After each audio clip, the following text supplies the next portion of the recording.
சேலம் கண்ணங்குறிச்சியில் இருக்கக்கூடிய ஸ்தபதி ராஜா உலகிலேயே மிகப்பெரிய நடராஜ சிலை செஞ்சிருக்காங்க. இந்த சிற்பம் பத்தின சிறப்பம்சங்களை நிர்வாகிகள்கிட்ட கேட்கலாம். இதனுடைய உயரம் 13 அடி 9 அங்குலம். கீழே கல்காரப்பிடம் 2.25 அடி, மொத்தம் 16 அடி உயரம். இது முழுமையாக சாலிடாக கெட்டியாக தயார் பண்ணக்கூடிய ஒரு சிற்பம். இது உலக அளவில் இது வரைக்கும் நம்ம வழிபட்டு இருக்கக்கூடிய சிவன் பார்வதியில் கோனேரி ராஜபுரத்தில் இருக்கிறது தான் 7 அடி 9 அங்குலம். அதுதான் இன்னைக்கு பிரபஞ்சத்தில் பெரிய விக்கிரகம்னு சொல்லப்படுகிறது. ஆனால் இங்கே நம்ம அமைச்சிருக்கிறது அதை விட பல மடங்கு சிறப்பான முறையில் இங்கே அமைஞ்சிருக்கு.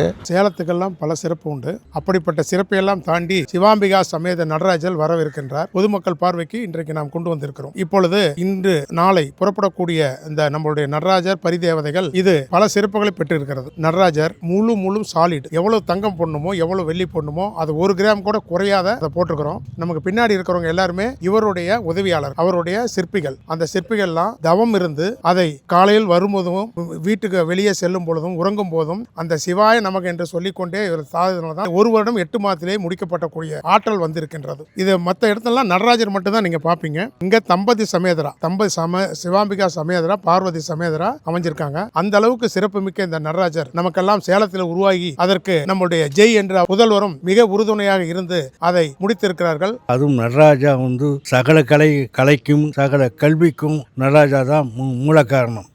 அப்படிப்பட்ட கலைவண்ணம் கண்ணங்குறிச்சியில் அமைஞ்சிருக்குன்னா இவ்வளோ பெரிய நடராஜா 13 அடியில் இது ஒரு ராஜா காலத்துலையும் செய்யலை, 8 அடி தான் செஞ்சுருக்காங்க. இதுக்கு பெருசெல்லாம் செய்யலை. இந்த ராஜா சிற்பி அவர்கள் தான் இந்த மாதிரி 13 அடியில் செஞ்சுருக்காங்க. அது ரொம்ப சிறப்பாக சாஸ்திரத்தோடையும் நுணுக்கத்தோடையும் அவர் எல்லாம் தெரியும். சாஸ்திரம் அவங்க பார்க்குறதுக்கு தான் அப்படி இருப்பார். ஒரு அளவு மூஞ்சி அளவுக்கு தான் இத்தனை அடி உயரம்னு சொல்லக்கூடிய ஆற்றல் படைத்தவர். அதுமாரி ஒருத்தருக்கு யாருக்கும் சொல்ல தெரியாது, அளந்து தான் சொல்லுவாங்க. இவர் அப்படி இல்லை, முகத்தை அளந்தார்னா இத்தனை அடி உயரம்னு சொல்லுவார். அதுகிட்ட அவர்கிட்ட எனக்கு மிக பிடித்த சிறப்பு அதுதான்.